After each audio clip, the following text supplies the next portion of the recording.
Hello friends. दोस्तों, आज मैं नई सीरीज स्टार्ट कर रहा हूं। जिम कॉर्बेट की लिखी हुई बुक है the temple tiger and more man eaters of Kumaon. तो सीरीज में इसमें क्या है दोस्तों कि ये बुक काफ़ी मोटी सी बुक है और चैप्टर इसमें बड़े बड़े हैं। तो मैंने सोचा क्योंकि जब बहुत ज़्यादा लंबा वो बन जाएगा एपिसोड तो बहुत सारे लोगों को देखने में दिक्कत होती है। कोशिश मैं करूँगा कि 20-25 मिनट के अंदर जितना हो जाए रोज उतना कर दूंगा। और इस हर चैप्टर के अंदर अलग अलग पार्ट है, पार्ट 1, पार्ट 2, पार्ट 3। तो हर एपिसोड में जहां मैं इसको एंड करूंगा वो कोई पार्ट जहां पे एंड होगा वहां एंड करूंगा बुक। और ये मैन ईटर्स ऑफ कुमाऊं, इसका मैं ज़्यादातर बना चुका हूँ, अपने चैनल पे अलग अलग वीडियो हैं। लेकिन जब से मैंने ये सीरीज चलाई तो मुझे लगा कि आप लोगों को देखने में भी अच्छा लग रहा है, मुझे बनाने में भी अच्छा लग रहा है, तो मैं इसका एक बार सीरीज भी बनाऊंगा इस बुक की। तो अभी हम स्टार्ट करते हैं the temple tiger and more man eaters of Kumaon. इसका जो पहला चैप्टर है वो है टेम्पल टाइगर। जिम कॉर्बेट ने बताया कि जो हिमालय रेंजेस या जो पहाड़ है वहां पे अगर आप जाएंगे तो आपको एक बात देखने को मिलेगी कि अंधविश्वास और देवी देवताओं में विश्वास, सुपरस्टिशंस बहुत ज्यादा होते हैं। अब इसमें उन्होंने बताया कि जो ये अंधविश्वास है, ऐसा नहीं कि ये अनएजुकेटेड लोगों में होते हैं। जो पहाड़ के ऊपर अगर अनएजुकेटेड लोग हैं उनमें भी अंधविश्वास है, अगर वो पढ़े लिखे लोग नीचे मैदान में आ गए हैं उनके अंदर भी वो अंधविश्वास बना हुआ है, पूरा रचा बसा हुआ है। अब कॉर्बेट बोलते हैं कि जो मैं अभी आपको कहानी सुनाने जा रहा हूं शायद आप उस पर हंसेंगे, जो उसके पात्र हैं, सच्चे पात्र हैं, रियल घटना के जो पात्र हैं, आप शायद उन पर हंसेंगे। लेकिन वो बोलते हैं यहां आप एक पॉज लो, हंसने के पहले जरा सोचो कि जो आपका विश्वास है, जिस भी धर्म को आप मानते हो, उसमें जो आपका विश्वास है क्या वो इससे मिलता जुलता नहीं है।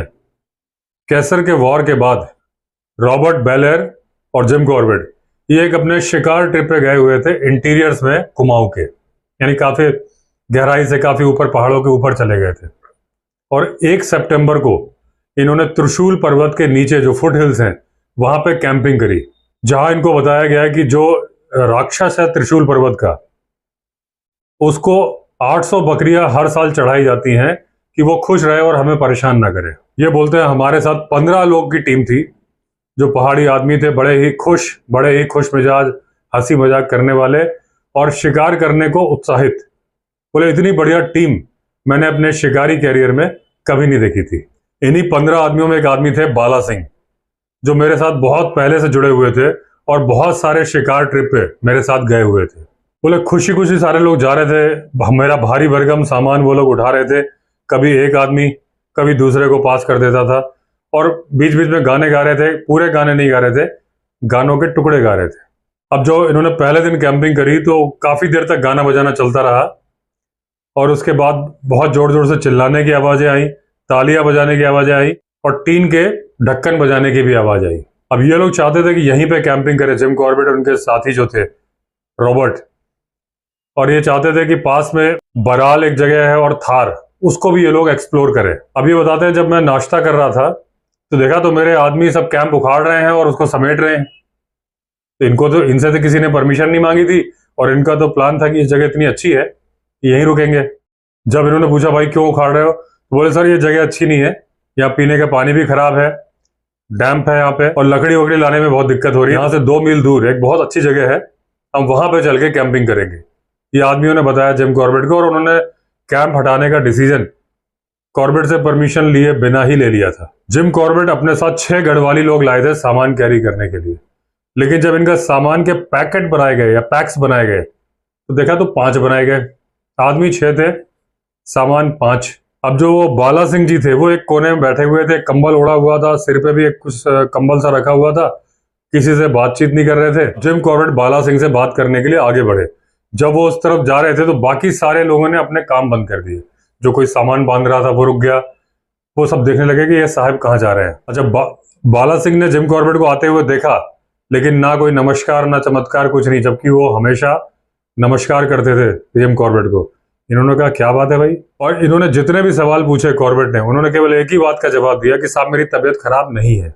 उस दिन वो 2 मील की जगह जहां इनको नया कैंप करना था वहां जब ये चले तो बाला सिंह सबसे पीछे चल रहे थे और वो किसी से बातचीत नहीं कर रहे थे।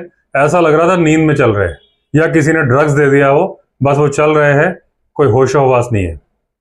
अच्छा, कॉर्बेट बताते हैं कि ये साफ साफ दिख रहा था कि जो कुछ भी बाला सिंह को हुआ है वो कुछ ऐसा हुआ है कि बाकी के जो 14 आदमी हैं बड़े घबराए हुए हैं। हुआ बाला सिंह को है, असर 14 आदमियों के ऊपर आ रहा है। बाकी सारे लोग जैसे अब कल के पहले खुशी खुशी सारे काम कर रहे थे, कभी गाने गा रहे थे, कभी कुछ कर रहे थे, वैसे नहीं कर रहे। ऐसा लग रहा है कि बस उनको ड्यूटी करनी है, कराया जा रहा है तो कर रहे हैं। बड़े ही घबराए हुए, पूरे टेंशन का माहौल था उनके चेहरे पे भी और उनके बिहेवियर में भी।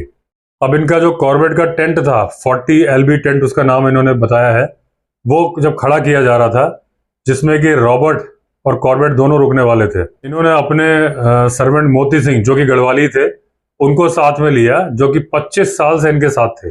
अब मोती सिंह दाएं बाएं देखने लगे, ढंग से बता नहीं रहे थे, हिचकिचा रहे थे, लेकिन जब कॉर्बेट ने भी जिद पकड़ ली कि जी पूछना ही है, मोती सिंह भी समझ गए कि साहब बिना पूछे मानेंगे नहीं। तब मोती सिंह ने असली घटना बताई। बोले साहब, जब हम लोग बॉनफायर करके गाना बजाना कर रहे थे, बाला सिंह गाना गा रहे थे, तो उनका मुंह खुला हुआ था और जो त्रिशूल पर्वत का जो दानव है, डेमोन है, वो उनके मुंह में बैठा और उन्होंने गुटक लिया। अब उनके पेट में वो राक्षस पहुंच चुका है। जैसे ही उन लोगों ने ये देखा, उन लोगों ने टीन बजाई, ताली बजाई, बहुत शोर शराबा किया कि वो राक्षस भाग जाए, लेकिन वो भागा नहीं, अंदर ही घुस गया और अब कुछ नहीं किया जा सकता है। अब इन्होंने बाला सिंह की तरफ देखा तो उनको अभी भी सिर पे भी कंबल बंधा हुआ था, कंबल ओढ़ के बैठे थे, और वो दूसरे लोग क्या बात कर रहे हैं, क्या कर रहे हैं, उनको कोई लेना देना नहीं था। तो जिम कॉर्बेट बाला सिंह के पास गए। अब कॉर्बेट ने प्यार से पूछा कि बाला सिंह जी क्या हुआ। काफी पूछने के बाद उन्होंने ऐसे स्ट्रेसफुल आई से देखा, फिर बोले साहब मैं बता के क्या करूंगा, क्योंकि जब जो मैं बताऊंगा आप उसको विश्वास तो करोगे नहीं। कॉर्बेट ने पूछा, बाला सिंह कभी ऐसा हुआ है कि मैंने तुम्हारी बात पर विश्वास ना किया हो? तो बाला सिंह ने जवाब दिया, नहीं हुआ साहब। तो कॉर्बेट ने बोला, फिर ऐसा क्यों बोल रहे हो कि मैं विश्वास नहीं करूंगा? तो बाला सिंह ने कहा कि सर आप उस बात को समझोगे नहीं। तो कॉर्बेट ने बोला, मैं समझूं या ना समझूं तो मुझे बताओ तो सही, मैं जानूं तो कि वो बात क्या है। तो बाला सिंह ने बताया कि सर आपको पता है हम जो पहाड़ी गाने गाते हैं, हम लोग एक आदमी गाना गाता है और बाकी आदमी कोरस में मतलब पीछे से रिपीट करते हैं, जो भी लाइन उसने गाई ताली बजाएंगे और उसको वही गाना एक बार रिपीट करते हैं। तो बाला सिंह ने बोला कि साहब जब मैं वो गाना गा रहा था मुंह खोल के, अचानक से त्रिशूल पर्वत का राक्षस मेरे मुंह में बैठ गया। मैंने उसको थूकने की कोशिश की, बाहर निकालने की कोशिश की, लेकिन वो स्लिप करके मेरे पेट में चला गया। बाकी लोगों ने मेरा ये स्ट्रगल देखा, क्योंकि लाइट वो बॉनफायर जल रहा था, सबको दिखाई दे रहा था। तो उन लोगों ने मेरी मदद करने के लिए बहुत कोशिश की, टीन बजाए, ढक्कन वो सब तालियां बजाई, शोर शराबा किया कि वो वापस निकल जाए डर के मारे। लेकिन एक गहरी सांस लेके उन्होंने बोला कि अब ये राक्षस बाहर नहीं जाएगा। अब कॉर्बेट ने पूछा, अभी वो राक्षस कहाँ है? तो उन्होंने इशारे से अपने पेट पे हाथ रख के बताया कि साहब यहाँ पे है, और वो अंदर जब मूव कर रहा है तो मैं उसको फील कर पा रहा हूँ। अच्छा, जब जिम कॉर्बेट ये अपने आदमियों का हालचाल पूछ रहे थे, तो जो इनके फ्रेंड आए थे रॉबर्ट, वो अपना पश्चिम दिशा की तरफ घूमने निकल गए थे और एक थार मारा था उन्होंने। थार एक जानवर होता है, हिमालयन घोराल होता है, उसी का एक रूप होता है, थोड़ा बड़ा, जंप वंप काफी काफी जंप कर लेता है, बहुत तेजी से भागता है। अब वो शाम को फिर बॉन फायर कर रहे थे कॉर्बेट और रॉबर्ट, तो वो रॉबर्ट अपनी सारी घटनाएं बता रहे थे यार कि एक थार मार दिया और बहुत सारे और थे वहां पे, उनको भी मारना है। और जिम कॉर्बेट अपने किस्से बता रहे थे, यार ये बाला सिंह को पता नहीं क्या हो गया है, ऐसी ऐसी बातें हो गई, वो ऐसी ऐसी बातें कर रहा है। कॉर्बेट बोलते हैं, ये जो हमने पूरा 1 महीने का शिकार ट्रिप बनाया था, इसके लिए बहुत प्लानिंग करी थी। रॉबर्ट 7 दिन चल के आए थे, मैं 10 दिन चल के आया था, और फिर हमने ये प्लान किया था, और तब हम उस ग्राउंड पे पहुंचे थे जहां हमें शिकार करना था या शूटिंग करनी थी। और बोले जिस दिन पहले दिन हम आए उसी दिन बाला सिंह ने राक्षस निगल लिया। अब कॉर्बेट बोलते हैं कि हमारा क्या बिलीफ है ये मैटर नहीं करता, मैटर ये करता है कि जो हमारे साथ बाला सिंह के अलावा 14 और आदमी हैं, उन सबका ये मानना है कि बाला सिंह ने राक्षस निगल लिया है। अब लोग बाला सिंह के पास जाने से डर रहे थे, वो 14 आदमी, कि उनको लग रहा था कि वो राक्षस या दानव उनके पास ना आ जाए। अब कॉर्बेट का शिकार में मन नहीं लग रहा था, बाकी लोग भी बेमन से ही काम कर रहे थे। तो जब इन्होंने डिस्कस किया रॉबर्ट से, तो पहले तो रॉबर्ट को नहीं अच्छा लग रहा था, कि लेकिन मान गए। वो बोले कि तुम बाला सिंह को लेकर नैनीताल चले जाओ, और इस शिकार पे मैं अकेला रहता हूं बाकी आदमियों के साथ। अब जिम कॉर्बेट ने अपना सामान पैक किया, नाश्ता किया रॉबर्ट के साथ, और बाला सिंह को लेके चल पड़े नैनीताल की तरफ, जो कि 10 दिन की वॉक थी। अब वो थोड़ा सा बाला सिंह के बारे में बताते हैं कि बाला सिंह एक 30 साल का नौजवान था, खूब खुशी से भरपूर इंसान, हर वक्त मजाक, कोई भी काम बोलो, चहकते हुए काम को करना, मन से काम को करना, ऐसा इंसान था। अब जब वो लौटा तो एकदम शांत, एकदम अजनबी सी आंखें, जिसको भी देख रहा है अजनबी सी आंखें, कोई बोल रहा है तो जवाब दे दे रहा है, वरना बात ही नहीं कर रहा है। कॉर्बेट की जो सिस्टर थी मैगी, वो भी मेडिकल लाइन में काम करती थी, मिशनरी में। उन्होंने बहुत कोशिश की अपने तरीके से, लेकिन वो कुछ नहीं कर पाई। बाला सिंह के दोस्त, यार, रिश्तेदार सब मिलने आए। वो अपने दरवाजे पे बैठा रहता था, किसी से कोई बात नहीं करता था। बहुत पूछो तो सिर्फ हाँ ना में हिला देता था, कोई बातचीत नहीं। अब जो नैनीताल के सिविल सर्जन थे, कर्नल कुक, वो इनके फैमिली फ्रेंड थे जिम कॉर्बेट के। उनकी रिक्वेस्ट पर स्पेशली देखने आए बाला सिंह को। अब जब उन्होंने बाला सिंह को चेक किया तो उन्होंने देखा कि इसको कोई प्रॉब्लम नहीं है, एकदम स्वस्थ इंसान है, डिप्रेशन में है। डिप्रेशन का रीजन नहीं मालूम क्या है, लेकिन मेडिकली इसको कोई बीमारी नहीं है। एक दिन कॉर्बेट के दिमाग में अचानक से एक विचार आया, तो उन्होंने कहा एक पहाड़ी डॉक्टर है नैनीताल में जो कि हिंदू भी है और पहाड़ी भी है, तो बाला सिंह को अच्छे से बात समझा पाएगा, और डॉक्टर भी है, वेल क्वालिफाइड डॉक्टर है। तो उन्होंने सोचा पहले मैं इसको दिखा देता हूँ, बाला सिंह को एग्जामिन कर लो कि क्या बीमारी है। जब वो बताएंगे कोई बीमारी नहीं है, जो कि सिविल सर्जन ने बताया, फिर मैं उनको बताऊंगा कहानी क्या है, ये राक्षस वाली या दानव वाली बात। फिर वो अपने तरीके से समझाएंगे, क्योंकि एक ही धर्म को मानते हैं और पहाड़ी भी है। जब तक ये कहानी बताएं, वो डॉक्टर ने बाला सिंह को देखा और उनको शक हो गया, और उन्होंने 4 5 6 क्वेश्चन किए और उनका बाला सिंह ने जवाब दिया। एकदम से वो डॉक्टर साहब उठ खड़े हुए, बाहर निकले, बड़े तनाव से देखा कॉर्बेट की तरफ कि बोले मुझे बड़ा अफसोस है कि आपने मुझे यहाँ बुलाया इस काम के लिए, इसमें मैं कुछ नहीं कर सकता। और ये बोल के वो चले गए। उन्होंने जो सवाल किए थे उसका जो बाला सिंह ने जवाब दिया था, उससे वो खुद समझ गए थे कि बाला सिंह ने दानव निगल लिया है। ताकि वो डॉक्टर साहब उस दानव से इतने डर गए कि वो वहां से निकल गए और बोले मैं इसका इलाज नहीं कर सकता। बाला सिंह के गांव के 2 आदमी नैनीताल में काम करते थे। बाला सिंह तो कॉर्बेट ने उनको संदेशा भिजवाया। वो आए, बोले साहब मुझे पता है बाला सिंह को क्या हुआ, क्योंकि हमारे नातेदार रिश्तेदारों ने बताया है। तो कॉर्बेट ने बोला भाई कुछ करो, इसको घर लेके जाओ, अपने लोगों के साथ रहेगा, यहाँ तो इसकी हालत बहुत खराब है। तो बोले ठीक है सर, हम इसको गांव ले जाते हैं। कॉर्बेट ने उनको खर्चा पानी दिया। 8 दिन की ट्रैकिंग थी जहां नैनीताल से बाला सिंह के घर या गांव जाने के लिए। वो लोग गए, 3 हफ्ते बाद लौटे और फिर उन्होंने रिपोर्ट दी, अपनी कहानी सुनाई। बोले बाला सिंह जब 8 दिन का ट्रैक करके गए, एकदम ठीक ठाक चल रहे थे। अपने घर के बाहर वो पहले दिन पहुंचे, वहां बैठे हुए थे, सारे रिश्तेदार नातेदार आए थे और घेरा बना के बैठे हुए थे।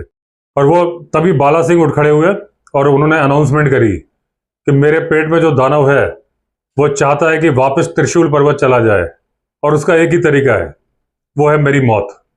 मैं मरूंगा तब वो बाहर निकलेगा और त्रिशूल पर्वत वापस जाएगा। और उन लोगों ने बताया कि बस बाला सिंह उठ खड़े हुए, वहीं जमीन पे लेट गए और मर गए।